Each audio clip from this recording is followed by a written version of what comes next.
Okay, so today I'm really excited about this one, reconnecting with a student, and this is Hannah Maruyama with Degree Free. How are you doing, Hannah? I'm doing great, Mike. I am so excited to be here talking to you. It is full circle very much for my story to be on your podcast. Awesome. Yeah, I heard about TikTok many years ago. I've heard Gary Vaynerchuk saying everyone needs to get on it, and I dismissed it, as do many people, especially my age and beyond. And I started getting messages from students, and they were consistently saying that they heard about me from you, from Degree Free on TikTok. And so that led me down the path of looking you up and realizing that you were one of my former students, even though you're out there massively successful on TikTok and just astronomical numbers of views for your hashtags, et cetera. So I think to introduce my audience to what you have going on, could you tell us about what you have going on right now? And then we can rewind the clock from there. Yeah, absolutely. Essentially, I am the face of the Degree Free TikTok account, and Degree Free is a movement that my husband Ryan and I started officially about 3 years ago. I think would be the first time we publicly used the word. What's really exciting is in the past couple months, it has started to be used by Forbes and Business Insider. I even recently read it in a DoD report about cybersecurity. So it's pretty amazing to see something to see a word that I coined, a term that I came up with being used to describe this movement, but this very steady down credentialing of jobs and the shifting of the economy towards merit, towards performance, and just seeing paper barriers be rolled away. And it's pretty awesome. That's amazing. Yeah. So just going through that process of coining a phrase and now to the point where you have your own merch and wearing hats. I noticed your husband wearing a hat on your recent podcast. And I just recently discovered your podcast. It was TikTok and word of mouth from students that alerted me to you. And but then beyond that, I've appreciated your ability to communicate. And I think what rings true in your communication, which is your skills are off the charts, by the way, as far as just cutting through the noise and getting people's attention. But you're obviously passionate about the topics that you speak about. And so I'm sure this is something that was percolating for a while and probably some nervousness about approaching. I think you called it the educational industrial complex or something like that. So talk about that decision point or that inflection point of putting yourself out there and speaking your mind, knowing that you were going to receive some blowback, I'm sure. That's a good question. No one's ever asked me that.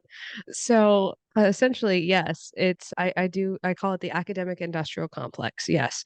And that's referring to the $848 billion endowments and the $1.7 trillion of debt that currently US citizens find themselves under. And Mhm. taking on an industry that's that large, a lot of people don't realize the size of the college complex. They don't understand the function of it.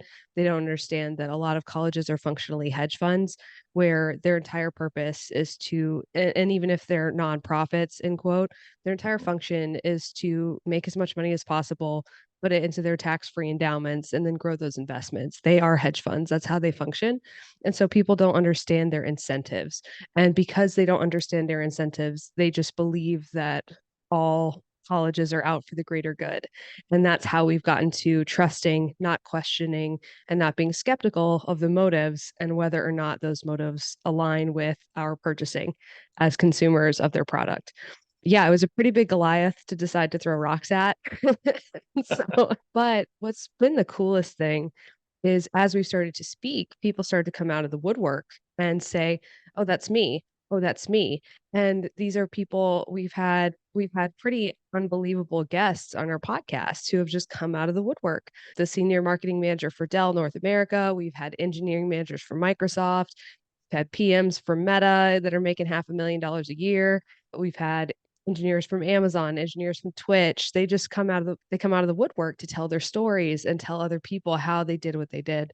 So the amount of support in the movement is crazy because people can be part of the movement just by making their choices and self-educating.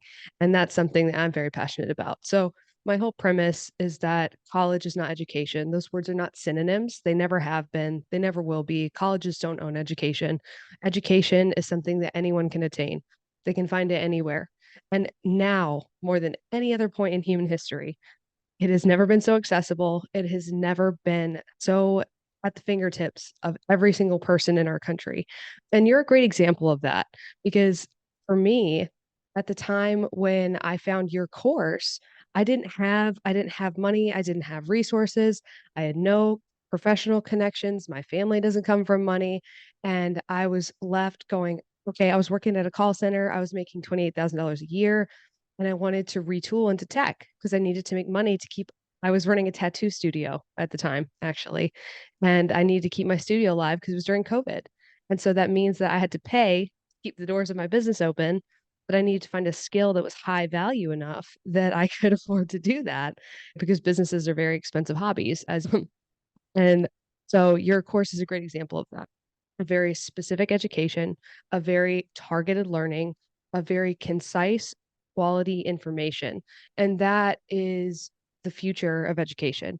It's going to be these very specific, very targeted, very pointed skills that people learn in their skill stack. And that was, I hope that answered the question. No, that's great. That's great. And I didn't realize that it was that recent for you. I had envisioned it maybe it was a few years earlier or something, just because of how far you've come in basically 3 years. So it sounds like you discovered my course around 2020 because you mentioned Mhm. COVID and lockdowns and all that. And I heard you talk about I guess, the cost of a college degree or purchasing a degree. And I think the thing that fascinates me about you and your husband is that you're creating this new language. And you were talking about this on episode 122 of your podcast, which is impressive because I've been, dabbling in the podcast game. And I don't even know how many episodes I have, but I don't think I've cracked 50, but I digress. But the point is that just approaching this new language, not putting these concepts in a negative light. Oh, I have some college, or I'm not degreed or anything like that. And you also talking about their skills stack as well. And I know that's deliberate and really thoughtful of both of you.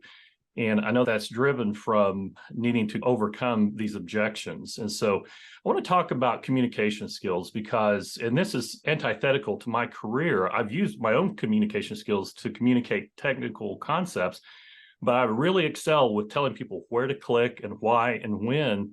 But how do you teach someone to communicate? And so, how have you and your husband developed your communication skills to this level? Ooh, that's a good one. I've always been a talker. My husband is actually not so much of a talker, but I would argue, is the more thoughtful of the two of us, ironically enough. And that's why I think he really excels at interviewing folks on our podcast because he puts a lot of thought and a lot of prep into the questions that he asks.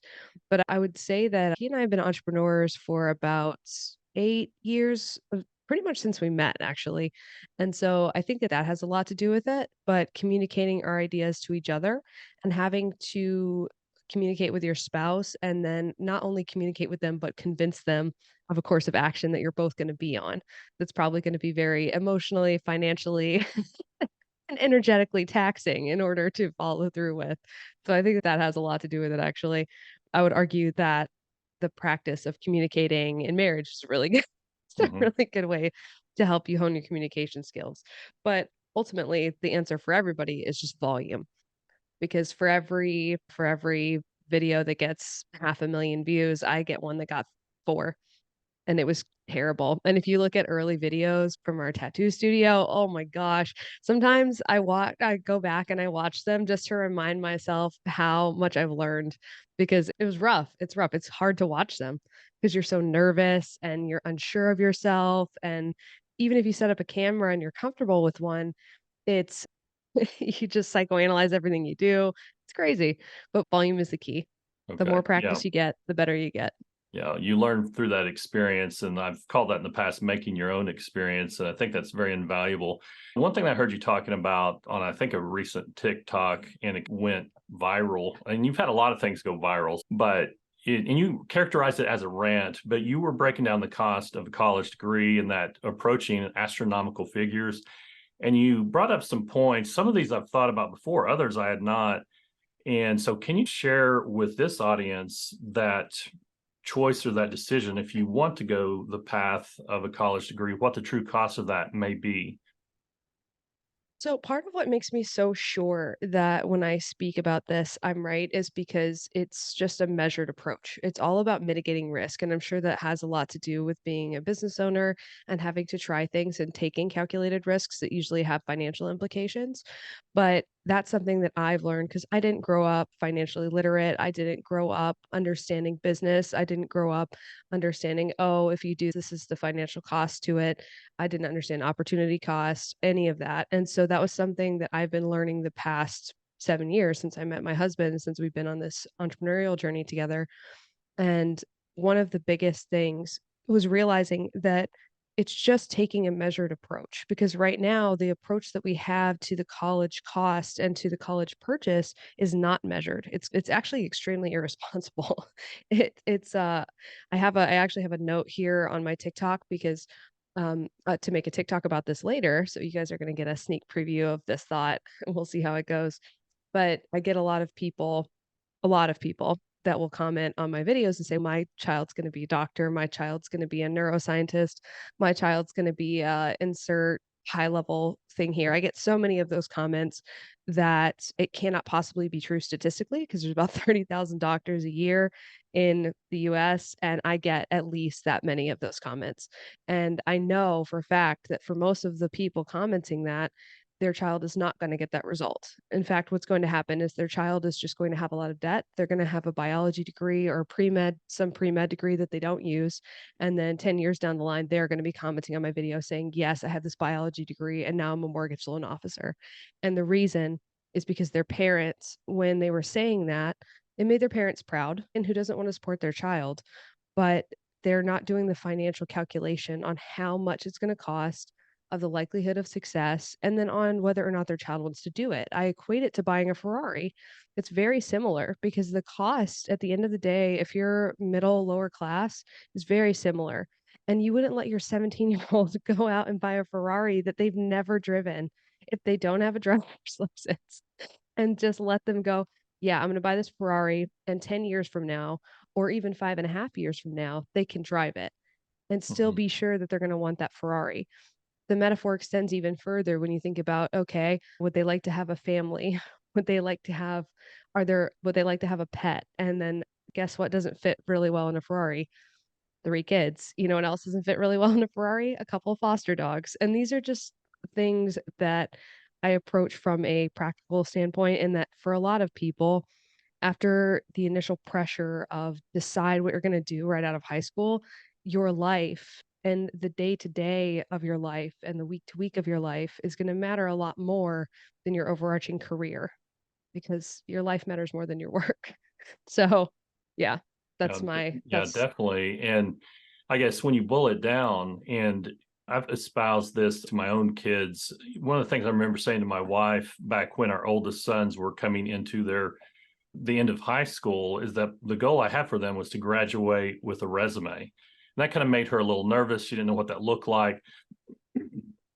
But then we went about, and I guess the fortunate side of that is I'm very entrepreneurial and I always experiment. I'm always looking for the next thing, and I've done a lot of different things. So I brought a lot of my sons along for the ride and experiment, see what they're good at, et cetera. And so they had opportunities to build their resumes, their LinkedIn profiles. And then also I always said it's better to be paid to learn than to pay to learn, and getting yes. on the job experience. I actually heard you say that in one of your clips. I was like, wow, she read my mind.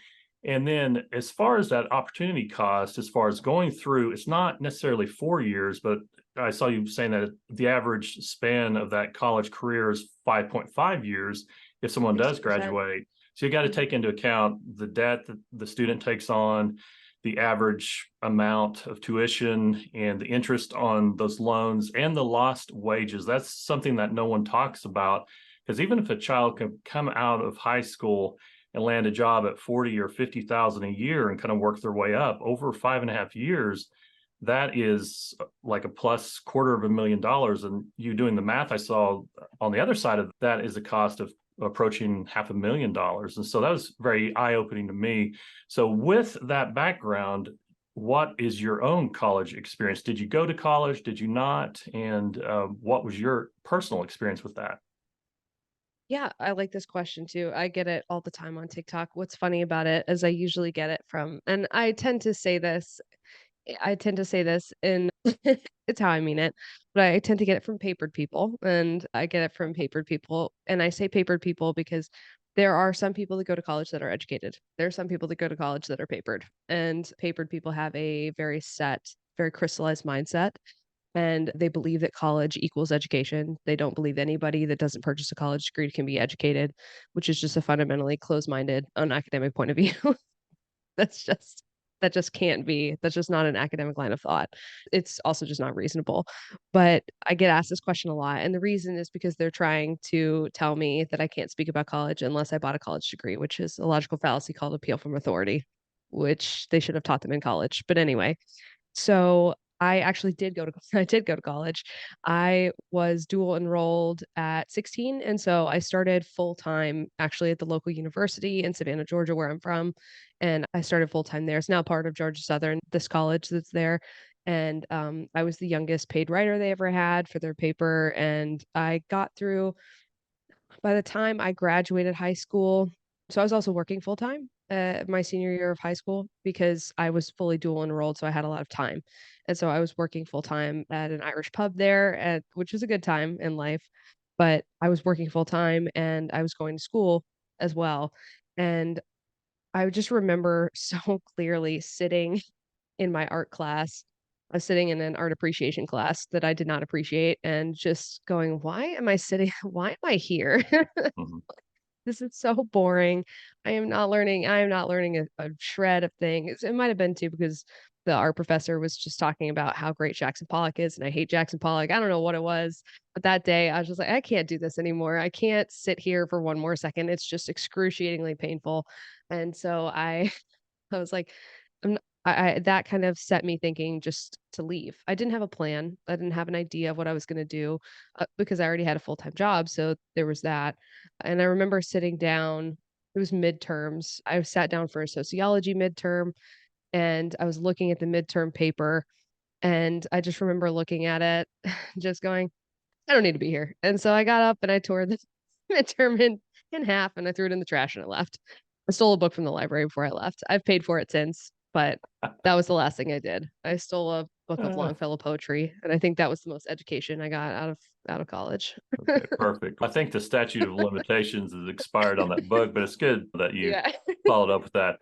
But that's a nice term as far as those that are papered or papered people. I do have some college and I've probably been interviewed for jobs prior to teaching online and doing Oh, what I you're do degree now. free. Yeah, I'm degree Oh. free. Yeah, yeah. Oh, wow. There we go. And none of my sons, one of my sons has gone to a little bit of college, and we have a lot of sons. We have six sons, then we finally had a daughter. Okay, so yeah, You it's have 7 kids? yeah, seven kids, and yeah, so it's been so that was part of the driving force of me trying so many different things and working multiple Yeah. jobs, and I was overemployed before it was cool because I had to, and Have in you ever making been that in that subreddit?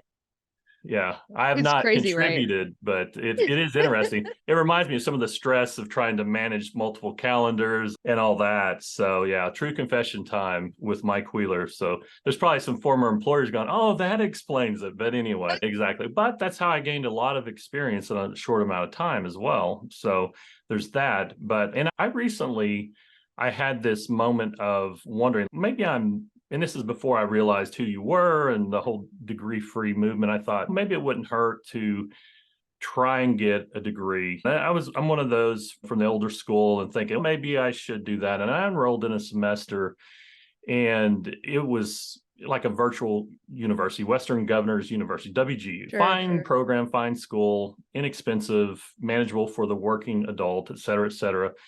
And I was taking this course related to the A plus certification. I joke that the A plus certification is everything that can go wrong with Windows products, but I digress.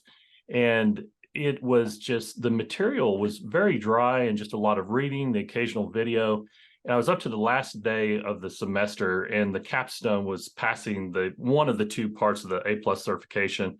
I was desperate. I actually bought Jason Dion's course on Udemy, one of my contemporaries, and he actually prepared me for things that were going to be in the labs that I had no idea about from that $4,000 program from WGU. So it's like $10 or $4,000. And so I didn't re up for another semester there. So to me, that's my collegiate background. And I guess helping navigate kids of as far as graduating with a resume and entering the workforce and helping them build their profiles, et cetera. And I know this is another interesting thing I've noticed about who you are addressing in your videos. Oftentimes you're approaching the parents rather than the young adults or the new adults. I'm trying to think of what you call them. They're not Yeah, new kids, adults. they're new adults. So I've been watching. Crazy is that, right? That they call them how are colleges, even though colleges are not the majority of Americans, the majority of Americans, the majority of the US employed workforce is degree free. And yet we refer to 18 to 24-year-olds as college age adults. It's wild. Yeah, It's just such good marketing, that is great right? marketing. It's They powerful. own an entire age bracket. It's default checkbox. It's checkbox. They belong to them. That's a crazy thing. Yeah. So I know you're on TikTok. That tends to be more of a younger demographic. So I would think, okay, you're going to speak to those in that age group. And I don't know if it's you're backdooring the parents through the new adults. I'm still want to call them kids. I'm in No, my no, 50s, so everyone's a I kid. fight that too. But have you thought a lot about the persona as far as the people you're trying to reach? Is it mostly parents, mostly the new adults, or what's the approach there? What I found, so part of the reason that I started talking more to parents and to the younger to the new adults was because I was working with degree-free people, but interestingly, or I thought I was, but the people who were filtering through who needed my help were actually people that were papered and they needed help trying to actually make their money back because they were in student debt, they were in jobs that they didn't like, sorry, situations they didn't like and they couldn't fix, and they didn't know how they had no strategic ability to figure out how to get from point A to point B without buying another college degree, which to me is just the most insane thing to do. If you're and it's not so much a judgment on them because this is just how we're taught, right? It's difficult to break out of this mindset if you're taught to think this way for 12 years straight, and then you buy a degree and you're taught to think this way for another 5.5 years. And you think every time you want to do something or make a change or learn a new skill, you have to go back and purchase a paper from a college. That's just such a crazy thing to think. But they've done a great job marketing and selling that idea to everybody because that's how they make their money. And your best customers that's already bought from you. So if you can sell somebody the bachelor's degree, a master's degree, then fantastic. The longer you can keep them on campus, the more likely they are to keep going because they're afraid to get out into the real world. They're afraid of what's out there and they'd rather just stay in this insulated professional student bubble.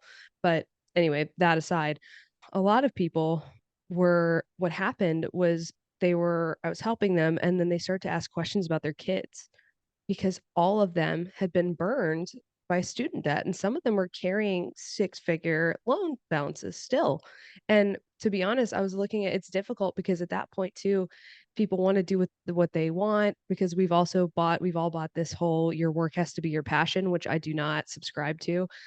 Your life has to be your passion, but they've all bought this and so they want to do something they love, but they also want to get paid a premium for it so that they can pay off their loans. And the really difficult conversation comes when I have to sit down and tell somebody, look, you have to find the highest leverage skill you can find because you have to pay off your debt if you want to be free of this so that you can pursue something that you just love, that you can take a loss on, that you can afford to do because you want to do it responsibly, financially, for yourself and for your kids. And so they started to ask about their kids and how they could help their kids avoid getting into the situation they were in. And so I started talking about that. And what's interesting is that got a lot more interest. We were running a community for a while, and that got a lot more interest in our community than anything else. And so that's why I started talking about it because I was like, oh, there's a lot more upside for the teenagers because they can avoid this trap. It saves them a ton of time, it saves them a ton of money, and oftentimes, as you well know, they can really find specific targeted learning courses, try those things, and the downside risk is so low because if they fail, the college is always gonna be there. The college is always gonna take their money. They're never gonna turn them they're never gonna turn them away. People think that they will, but they won't because they want their money. And it's just one of those things that once I realized that and I started talking about that, the last couple months has been crazy on TikTok because there's obviously a lack of people speaking about it because I'm one of the only ones. Yeah, there's definitely a void in that conversation, and you're filling that space quite wisely as well. And so you're talking about helping people. I know you do a lot of calls, a lot of interviews. You've got a program coming or you're working on. Tell me about the projects and the programs and the help that you provide to those out there that may be interested.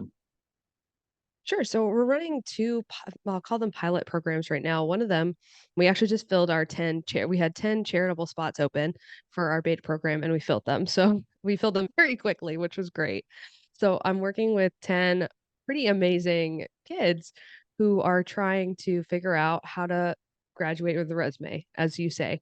And anything ranging from equine massage to welding to firefighting to UX UI design. So we got a wide range. Oh, and there's an aerospace tech, and then there's a girl and they're trying to start her own business making pottery. So we got a wide range of interests, and it's really fun for me because that's my this is what I'm good at, which is I will find every possibility. I will break down every single route that they have, every single skill that they need, and then every single option to learn those skills, and then they can choose with their parents. So that's what we're calling our degree-free launch.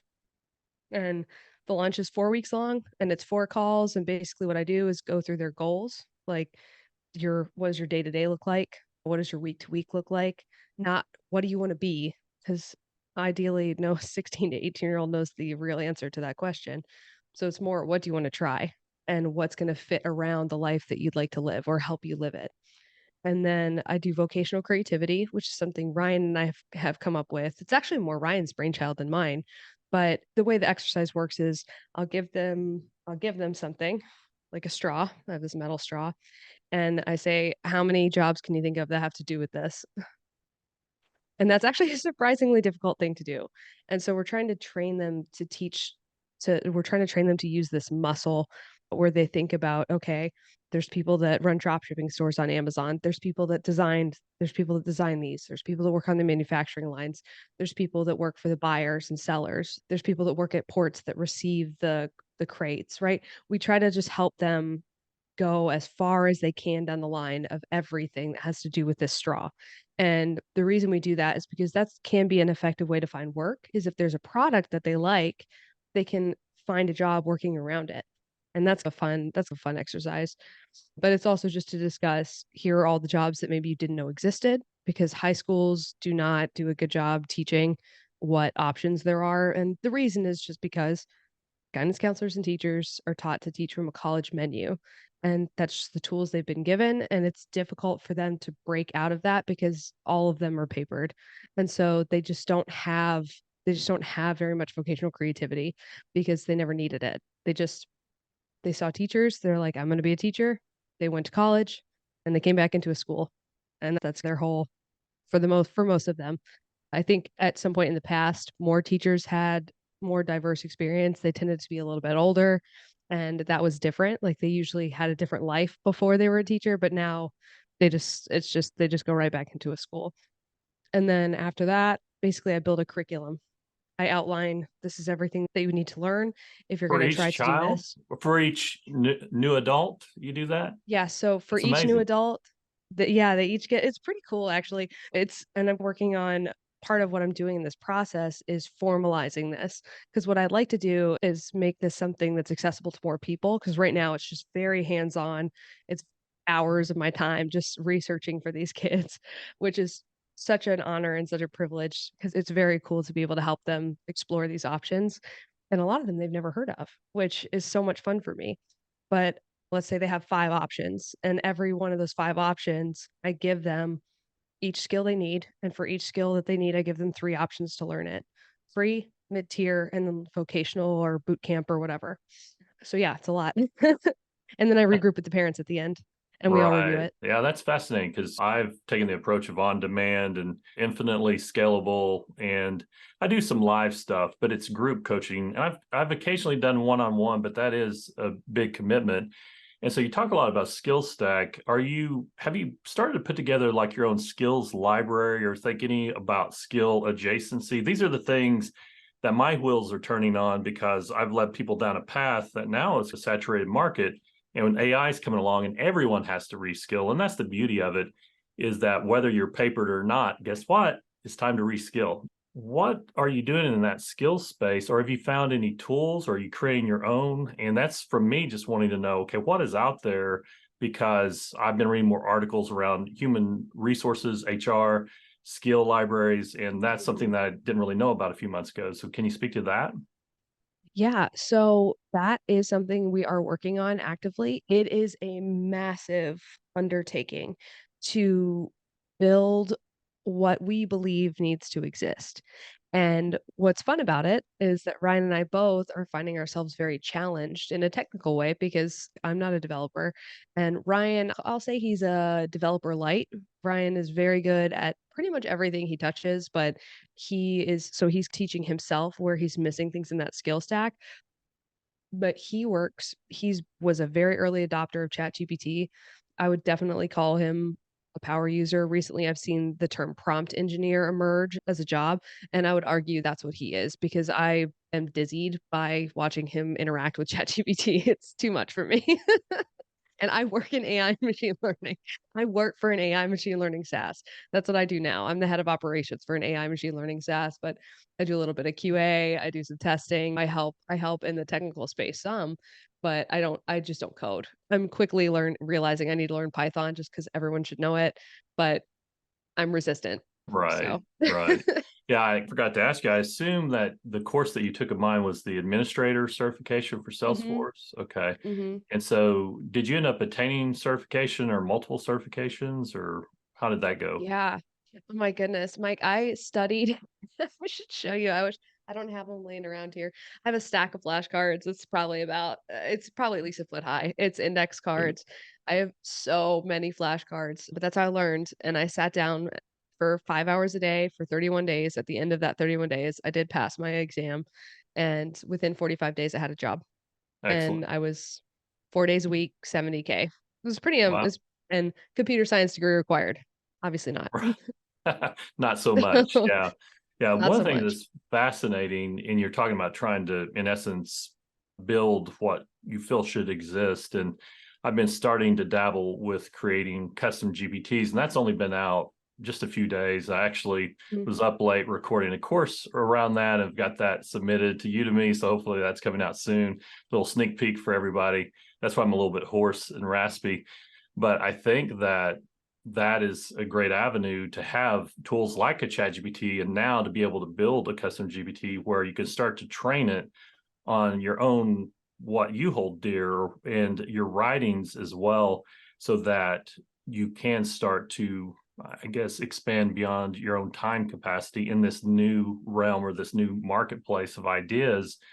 And with that, I know, and I've seen, and you mentioned that you're interviewing a lot of people because you're writing a book. And I'm not asking you to divulge any insider information or anything like that, but what can you tell us about the book? As in subject matter, I could guess, but then also timeline for release, self-publish, trying to get an agent, trying to get a publisher. I'm asking for a friend, just trying to learn. So That's a great question. We're hardcore self-publishers. I like it because I think it's just philosophically lines up with where we are, which is do it yourself. I have seen people successful with agents, so it's definitely still an avenue, but I do think self-publishing is just going to get bigger and bigger because it just lowers the barrier because now there's not people in your way. You can publish whatever you want. My other concern is that given the amount of times I get reported on TikTok for false information, for things that are not false, I do not want someone else editing my work. I'm gonna say what I'd like to say in the way I'd like to say it. And so the biggest aspect for me is control, actually, creative control of what goes in the book. And I realize that their job is to figure out what's gonna sell, but I don't care. I'm gonna say what I'd like to say. And so that's the biggest thing for me.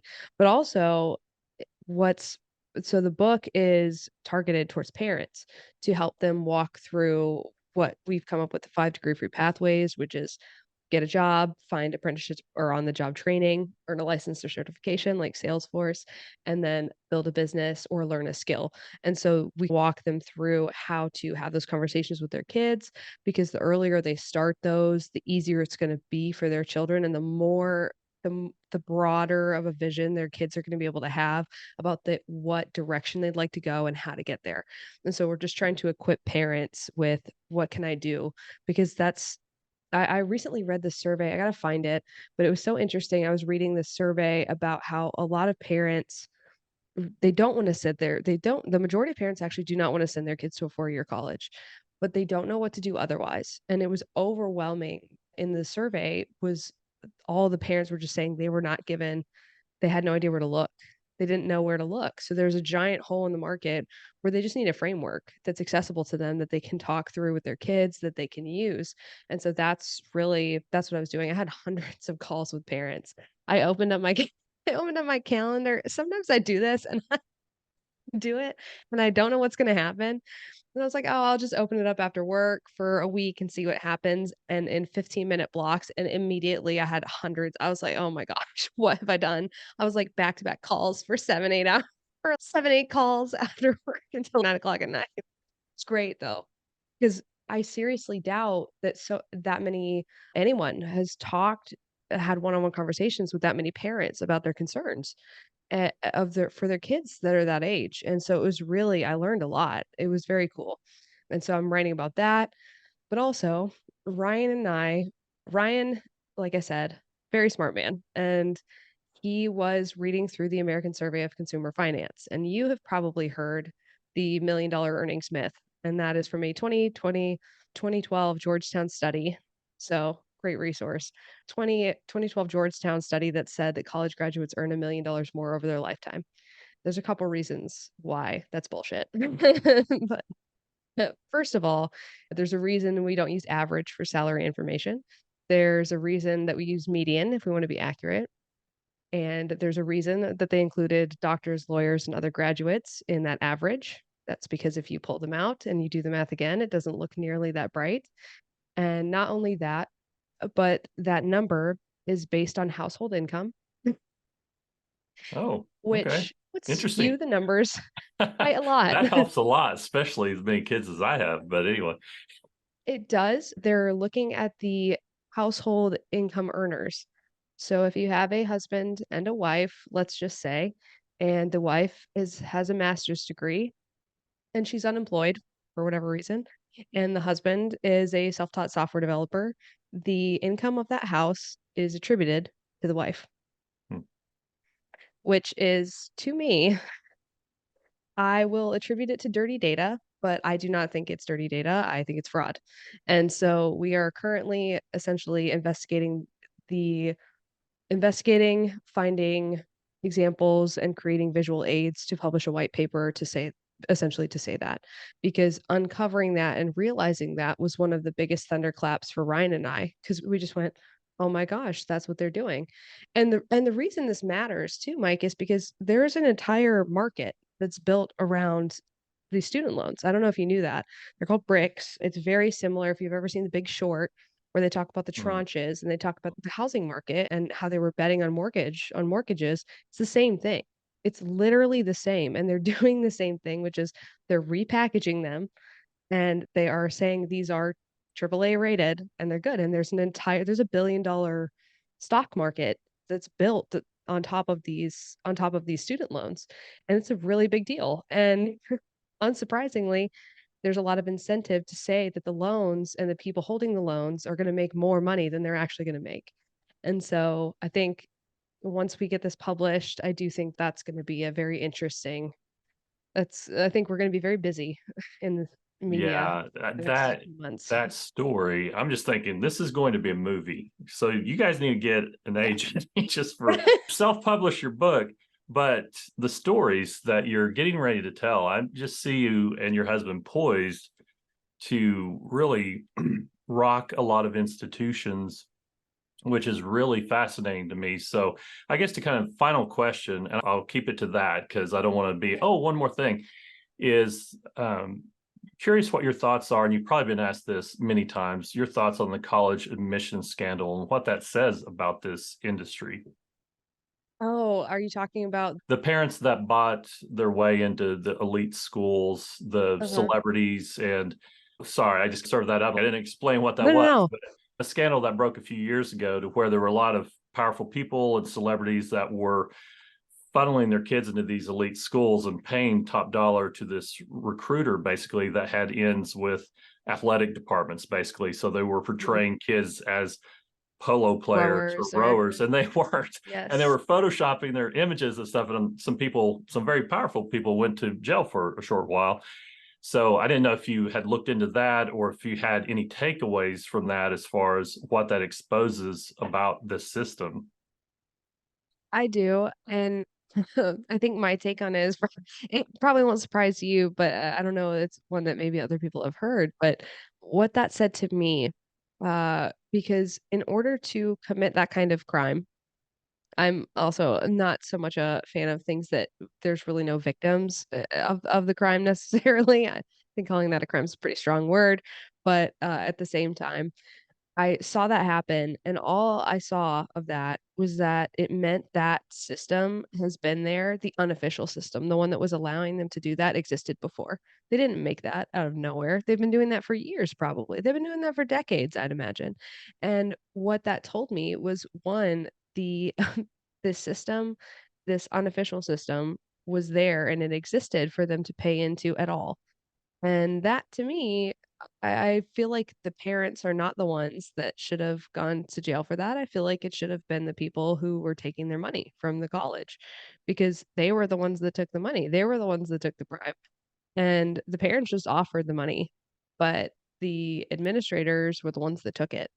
And that to me is, that's how I feel about that. But I thought it was interesting that they chose to prosecute the parents, but they chose to prosecute the parents because the parents had money and they were famous, and it made it look like they were doing some kind of justice. But in reality, the school absolutely knew that was going on, absolutely facilitated it, and absolutely had an unofficial system that existed that allowed that to happen. Yeah, it's fascinating. Like exposes that it's the old and tried and true saying, follow the money. And that's where that all shook out. So yeah, fascinating talk. Thank you so much, Hannah. And where can people find you online? I'm sure they can find you, but just in case, website, TikTok, whatever you're wanting to share with the crowd as we part ways.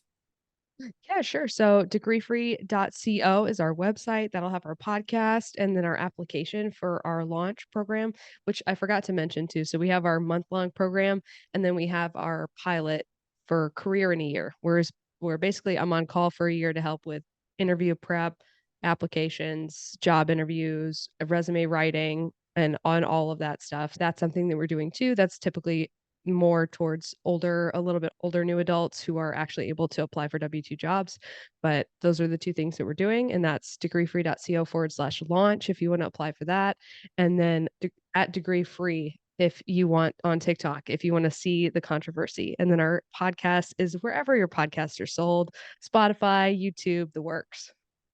Excellent. Thank Yeah. you so much, Hannah. Really enjoyed this and keep doing what you're doing. You're doing amazing work and just glad that I helped open a door and you're busting through and you're teaching me a lot. So thank you. Oh, thank you, Mike. This is so cool to be on with you.